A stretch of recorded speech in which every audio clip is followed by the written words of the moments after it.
আমরা বহুব্রীহি সমাসের আলোচনায় আছি। আগের দিন আমরা সমানাধিকরণ বহুব্রীহি সমাসের আলোচনা করছিলাম এবং তাতে শেষে উপপদ তৎপুরুষের সঙ্গে সমানাধিকরণ বহুব্রীহির পার্থক্য বোঝানোর চেষ্টা আমি করছিলাম।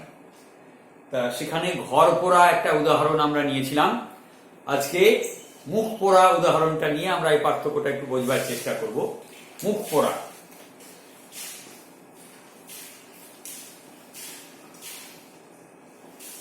মুখ পোড়া এটা যখন বহুব্রীহি হচ্ছে তখন পোড়া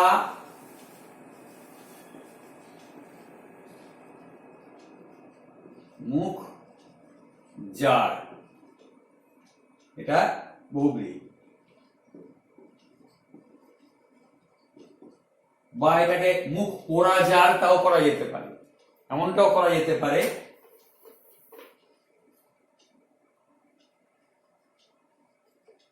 মুখ পোড়া জার। সেক্ষেত্রে পোড়াটা বিশেষণ, হ্যাঁ, মুখটা কেমন, মুখটা পোড়া, তাহলে পোড়া মুখের বিশেষণ। আর যখন আমরা উপপদ তৎপুরুষ করব তখন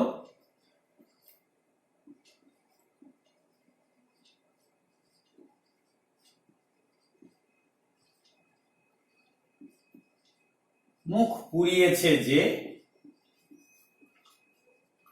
উপপদ তৎপুরুষ। এখানে পুড়িয়েছে এটা ক্রিয়াপদ, ক্রিয়ার ভাব রয়েছে। তাহলে একই মুখ পোড়া যখন বহুব্রীহি হচ্ছে তখন পরপদটা বিশেষণ পদ হয়ে যাচ্ছে, আর যখন উপপদ তৎপুরুষ হচ্ছে তখন পরপদটা ক্রিয়ার অর্থ বহন করছে। পুড়িয়েছে, পোড়ানো কাজ।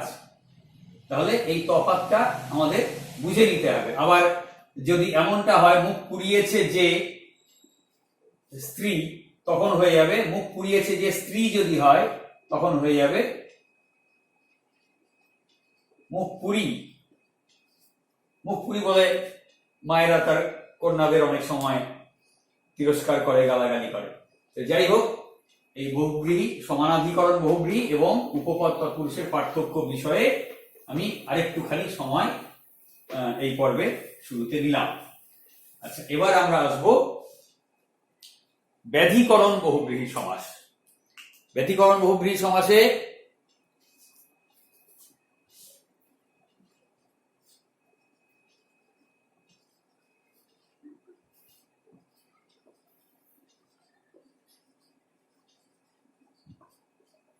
ব্যাধিকরণ বহুব্রীহি, ব্যাধিকরণ বহুব্রীহি সমাসে কি হয়?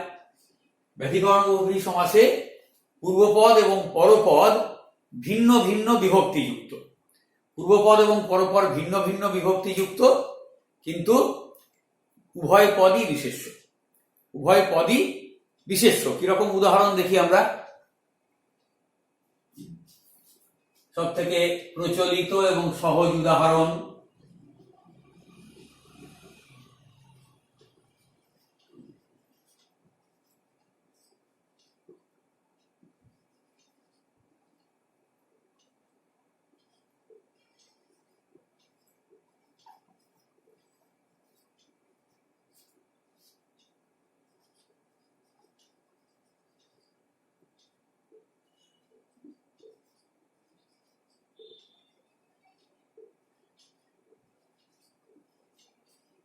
বিনা পানিতে যার, বিনা পানি। আচ্ছা, হ্যাঁ, পিনাক পানিতে যার, পিনাক পানি, এরকম আছে। চক্র পানি, চক্র পানিতে যার, চক্র পানি। আচ্ছা, উর্না, উর্না নাভিতে যার,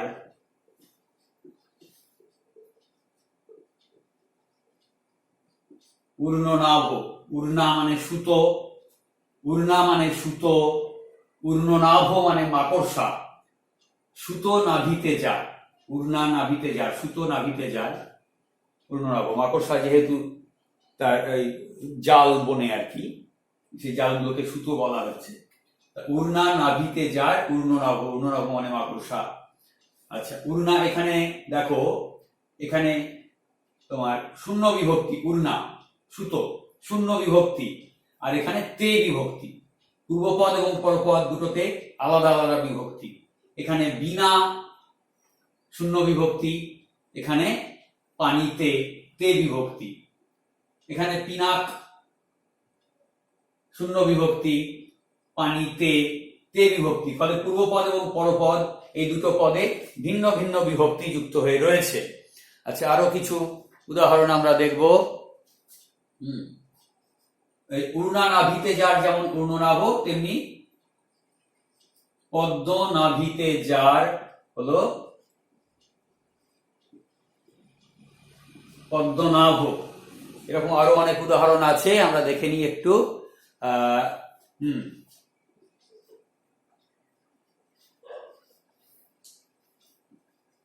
তুলনা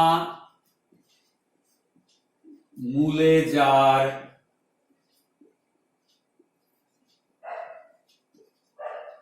তুলনামূলক, ইতি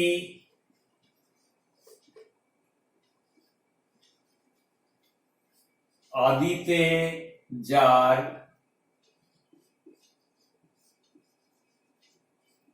ইত্যাদি। কৃত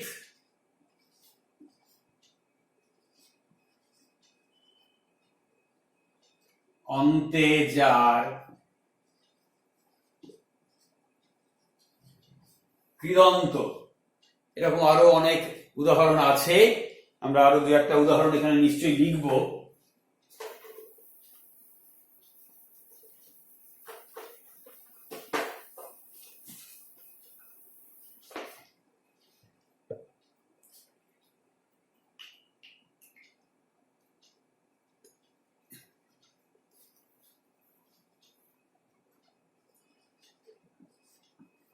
ক্ষণে জন্ম যার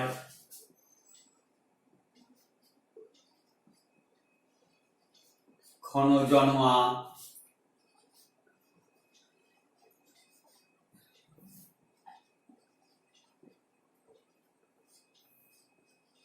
আশিতে বিষ যার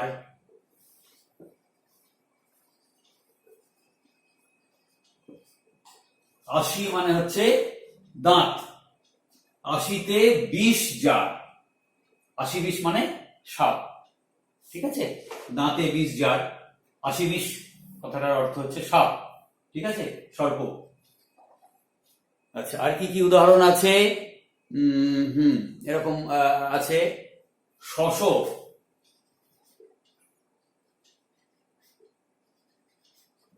শশ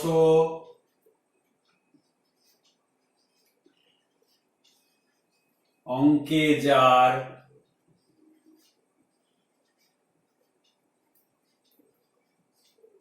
শশাঙ্ক। শশ মানে খরগোশ, অঙ্ক মানে কোল, খরগোশ অঙ্কে যার শশাঙ্ক। শশাঙ্ক মানে কি? শশাঙ্ক মানে চাঁদ। চাঁদের গায়ে যে আমরা কালো কালো ছোপ ছাপ দেখতে পাই, অনেকেই বলে সেটা নাকি একটা খরগোশ, কেউ কেউ বলে চরকা কাটা বুড়ি, যাই হোক খরগোশও কেউ কেউ বলে। বলে চাঁদের কোলে খরগোশ, সেজন্য বলা হচ্ছে শশ অঙ্কে যার শশাঙ্ক। আচ্ছা, এরকম আরো সব আমি একেবারে সমাস আলোচনা শুরুর প্রথম পর্বে আমরা কিছু কথা বলেছিলাম, যে গামছা কাঁধে, গামছা কাঁধে যার, গামছা কাঁধে, এই ব্যাধিকরণ বহুব্রীহি সমাস। বোঁচকা মাথায় যার, বোঁচকা মাথায়। আচ্ছা, আমি এটাও লিখে দিই।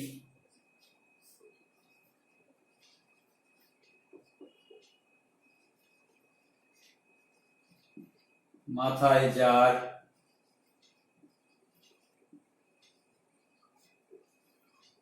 বোঁচকা মাথায়। বোঁচকা শূন্য বিভক্তি যুক্ত হয়ে আছে, মাথায় অন্তঃস্থ বিভক্তি যুক্ত হয়েছে, তাহলে পূর্বপদ এবং পরপদ ভিন্ন ভিন্ন বিভক্তি যুক্ত। বোঁচকা মাথায়, বোঁচকা অর্থ প্রাধান্য লাভ করছে না, মাথা অর্থ প্রাধান্য লাভ করছে না। বোঁচকা মাথায় দিয়ে যে ব্যক্তিটি, সেই ব্যক্তি তৃতীয় একটা অর্থ প্রাধান্য লাভ করছে, তাহলে এটা বহুব্রীহি সমাস এবং পূর্বপদ পরপদ দুটো ভিন্ন ভিন্ন অর্থ হয়ে যাচ্ছে। ফলে এটাকে আমরা ব্যাধিকরণ বহুব্রীহি বলবো। এবার সংজ্ঞা, এই উদাহরণ থেকে আমরা যা বুঝলাম সেটা সংজ্ঞা আকারে আমরা লিপিবদ্ধ করব। উদাহরণ থেকে আমরা সংজ্ঞাতে আসছি। সংজ্ঞাটা তাহলে কি দাঁড়ালো?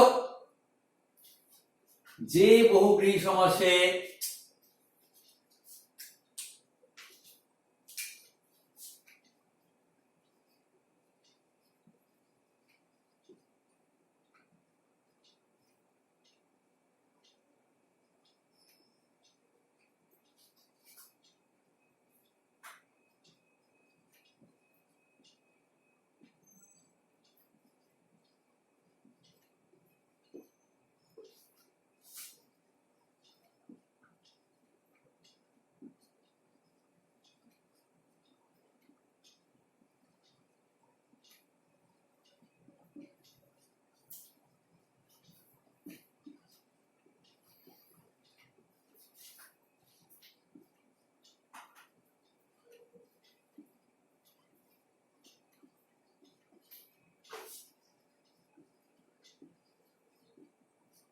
যে বহুব্রীহি সমাসে পূর্ব ও পরপদ দুটো পদই ভিন্ন ভিন্ন বিভক্তিযুক্ত, পূর্ব পদে যা বিভক্তি, পরপদে অন্য বিভক্তি যুক্ত, এবং উভয় পদই বিশেষ্য, তাকে ব্যাধিকরণ বহুব্রীহি বলে।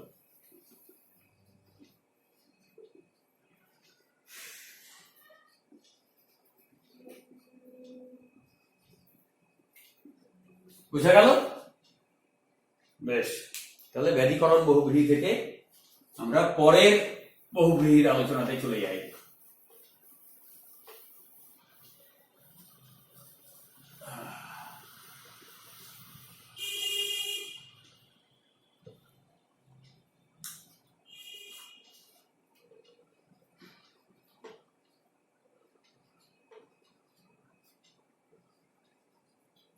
আমাদের পরের আলোচনা হচ্ছে নঙর্থক বহুব্রীহি বা না বহুব্রীহি। না বহুব্রীহি সমাসের আমরা বেশ কিছু উদাহরণ আগে নিই, তারপরে আমরা দেখছি কি দাঁড়াচ্ছে। নেই, হ্রদ, যার, নীরদ। আচ্ছা, নেই অর্থ যাতে,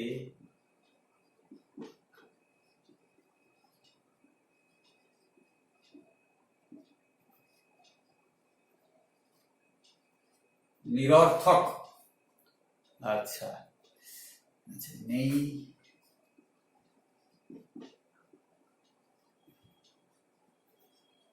ইস, যার,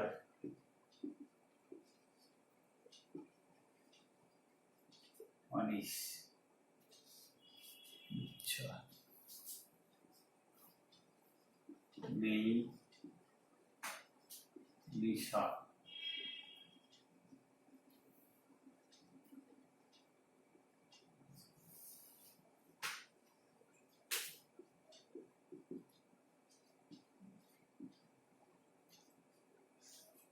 দেখো, অনিশ দন্তনয় দীর্ঘইকার, অনিশ দন্তনয় হ্রস্বইকার, এই দুটো শব্দের ধ্বনিগত সাদৃশ্য রয়েছে কিন্তু অর্থ আলাদা। বুঝে নাও। নেই ইস, ঈশ্বর, যার, অনিশ। নেই নিশা, নিশা হচ্ছে বিরামকাল। নিশা অর্থাৎ রাত্রিকালে আমরা বিশ্রাম করি, ঘুমোই, ফলে এটা হচ্ছে বিরামকাল, কাজ থেকে বিরাম। সেই নেই নিশা বা বিরামকাল যাতে, সেটা হচ্ছে অনিশ দন্তের নয় হ্রস্বইকার। আচ্ছা, নেই ইমান, যার, বেঈমান। নেই পরোয়া, যার, বেপরোয়া। নেই হুঁশ, যার,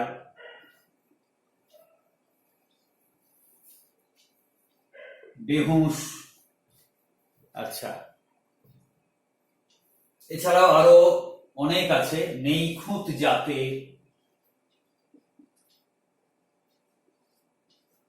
খুঁত যাতে, নিখুঁত, নিখুঁত, নেই ভুল যাতে, নির্ভুল, নেই অন্তর্জার, অনন্ত, এরকম সব হচ্ছে নমর্থক বা বহুব্রীহি সমাসের, নমর্থক বা না বহুব্রীহি সমাসের উদাহরণ। এখন খেয়াল করে দেখো, পূর্বপদ হচ্ছে নেই, নেতিবাচক বা নমর্থক অব্যয় নেই, আর শেষে যার, যাতে, হ্যাঁ, এগুলি রয়েছে।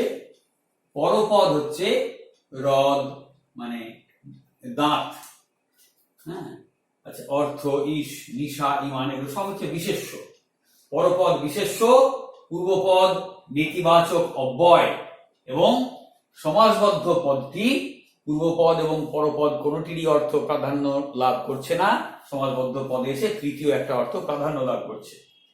তাহলে আমরা নমর্থক বা না বহুব্রীহি সমাসের সংজ্ঞা আমরা কি দিতে পারি? সংজ্ঞা দিতে পারি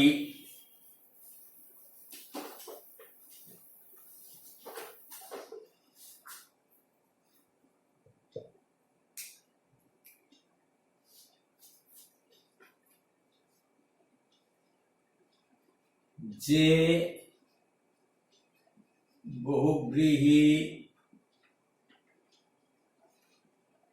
সমাসে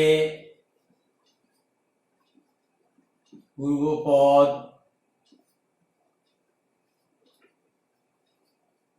নেতিবাচক অব্যয়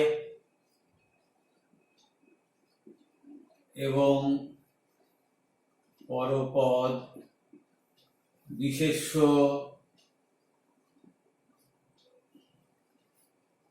তাকে না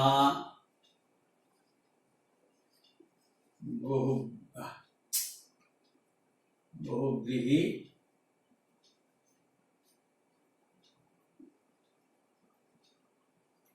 সমাস, না বহুব্রীহি বা নমর্থক বহুব্রীহি সমাস বলে। যে বহুব্রীহি সমাসে পূর্বপদ নেতিবাচক অব্যয় এবং পরপদ বিশেষ্য তাকে না বহুব্রীহি সমাস বলে। আচ্ছা, এই হচ্ছে না বহুব্রীহি সমাসের সংজ্ঞা। আচ্ছা, এবার একটা জিনিস তোমাদের খেয়াল করতে বলবো আমি। আমরা এই না বহুব্রীহি সমাস আলোচনা করতে গিয়ে প্রথমেই বলেছিলাম, যে উদাহরণটা বলছিলাম সেটা হচ্ছে নীরদ, নেই হ্রদ, নেই হ্রদ যার, কিন্তু যদি এমন হয় নীর দান করে যে,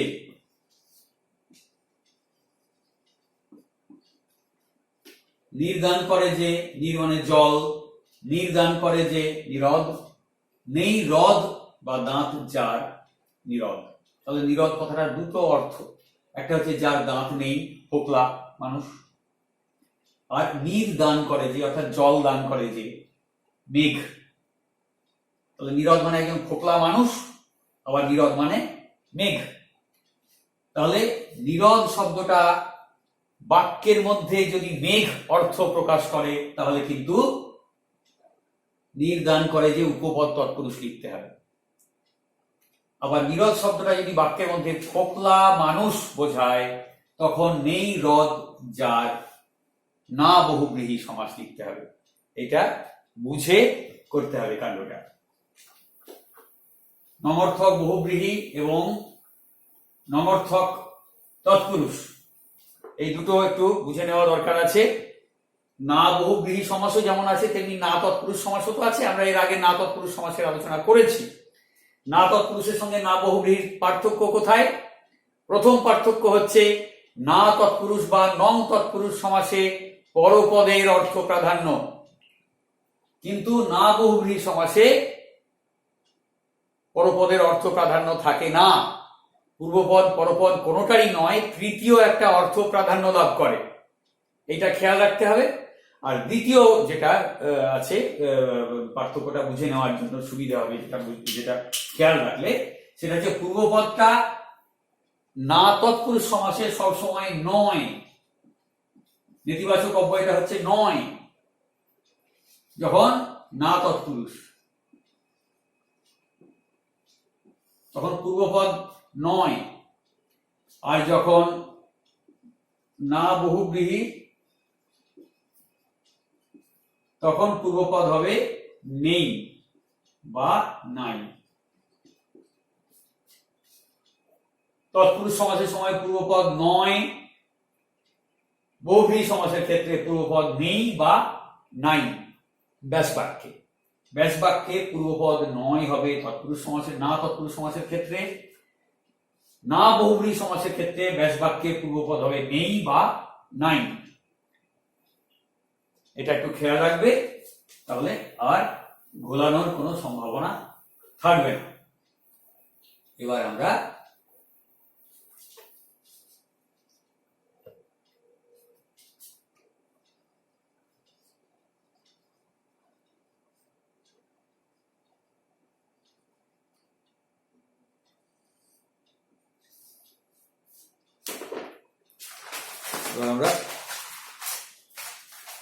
মধ্যপদলোপী বহুব্রীহি সমাসের আলোচনা করব। তোমরা মধ্যপদলোপী কর্মধারয় এর আগে শিখেছ। আজকে আমরা মধ্যপদলোপী বহুব্রীহি সমাসের আলোচনা করেই আমরা আজকের এই পর্ব আমরা শেষ করব। মধ্যপদলোপী কর্মধারয়ের সঙ্গে মধ্যপদলোপী বহুব্রীহির তফাৎ কি? উভয় ক্ষেত্রেই মধ্যপদ লোপ পাচ্ছে, ঠিক আছে, কিন্তু কর্মধারয়ের ক্ষেত্রে পরপদের অর্থ প্রাধান্য লাভ করে, বহুব্রীহিতে পরপদের অর্থ নয়, তৃতীয় একটা অর্থ প্রাধান্য লাভ করে, সেটা খেয়াল রাখতে হবে। হ্যাঁ, আচ্ছা, আমরা সংজ্ঞাটা আগে লিখে নিই যে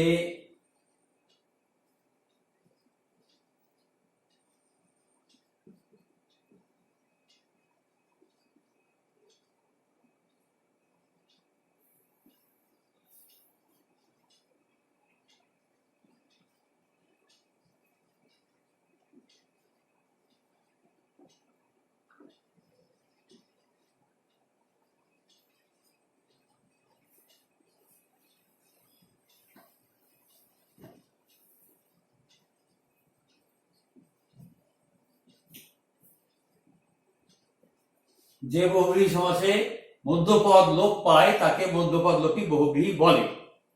আচ্ছা, এখানে একটা জিনিস গুরুত্বপূর্ণ, সেটা হচ্ছে মধ্যপদলোপী বহুব্রীহি সমাসে উপমান পদের সঙ্গে সমাস হয় বা তুলনা করা বোঝায়, তুলনার একটা ভাব আছে বা উপমানের সঙ্গে সমাস হয়।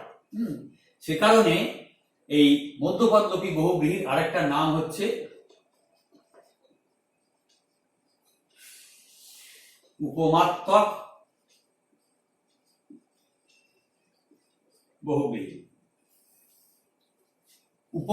উপমা দেওয়া বা তুলনা করা বোঝায় বা উপমান পদের সঙ্গে সমাস হয় বলে এই মধ্যপদলোপী বহুব্রীহিকে উপমাত্মক বহুব্রীহিও বলে। সেটা আমি ব্যাখ্যা করে উদাহরণগুলো নিয়ে যখন আলোচনা করব তখন আমি বুঝিয়ে দেবো। এছাড়াও আরেকটা নাম আছে এই মধ্যপদলোপী বহুব্রীহি, সেটা হচ্ছে ব্যাখ্যাত্মক বহুব্রীহি। কেন ব্যাখ্যাত্মক বহুব্রীহি বলে? না, ব্যাস বাক্যে রীতিমতো ব্যাখ্যা করে বিশ্লেষণ করে বুঝিয়ে বলা হয় সমাসবদ্ধ পদটাকে। এই মধ্যপদলোপী বহুব্রীহির যে সমাসবদ্ধ পদটি তাকে ব্যাখ্যা করে বিশ্লেষণ করে বুঝিয়ে বলা হয় ব্যাস বাক্যে, ফলে এই সমাসটাকে ব্যাখ্যাত্মক বহুব্রীহিও বলা হয়। তাহলে মধ্যপদলোপী বহুব্রীহি সমাসের আরো দুটি নাম আছে, একটা হচ্ছে উপমাত্মক বহুব্রীহি আর একটা হচ্ছে ব্যাখ্যাত্মক বহুব্রীহি। উপমাত্মক বহুব্রীহি কেন বলা হয়? না, এই সমাসে উপমা দেওয়া, তুলনা করা একটা ব্যাপার আছে, সেটা তোমরা উদাহরণগুলো দেখলেই বুঝতে পারবে। সেই কারণে উপমাত্মক বহুব্রীহি বলা হয়। আর ব্যাখ্যাত্মক বহুব্রীহি বলা হয়, কেন বলা হয়? না, ব্যাস বাক্যে সমাসবদ্ধ পদটিকে রীতিমতো ব্যাখ্যা বিশ্লেষণ করে বুঝিয়ে বলা হয়, ফলে ব্যাখ্যাত্মক বহুব্রীহি এই সমাসের আরেকটা নাম। এবার আমরা উদাহরণগুলো নিয়ে আলোচনা করব।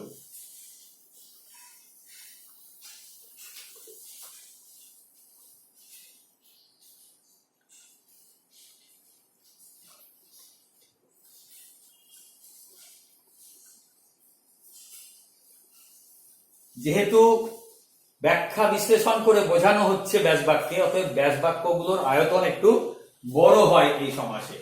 মৃগের নয়নের মতো চঞ্চল নয়ন যার স্ত্রীলিঙ্গ হলো মৃগনয়না। মৃগের নয়নের মতো চঞ্চল নয়ন যার, মৃগনয়না, নয়না স্ত্রীলিঙ্গ, সেই কারণে স্ত্রীটা লিখে দিতে হচ্ছে। আচ্ছা, এছাড়া আর কি আছে?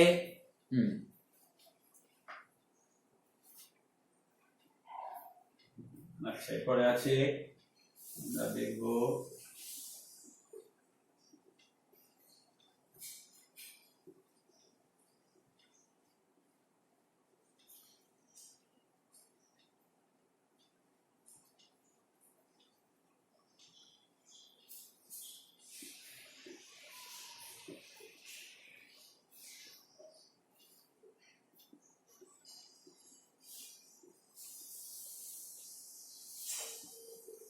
চন্দ্রের মতো স্নিগ্ধোজ্জ্বল মুখ যার স্ত্রীলিঙ্গ চন্দ্রমুখী।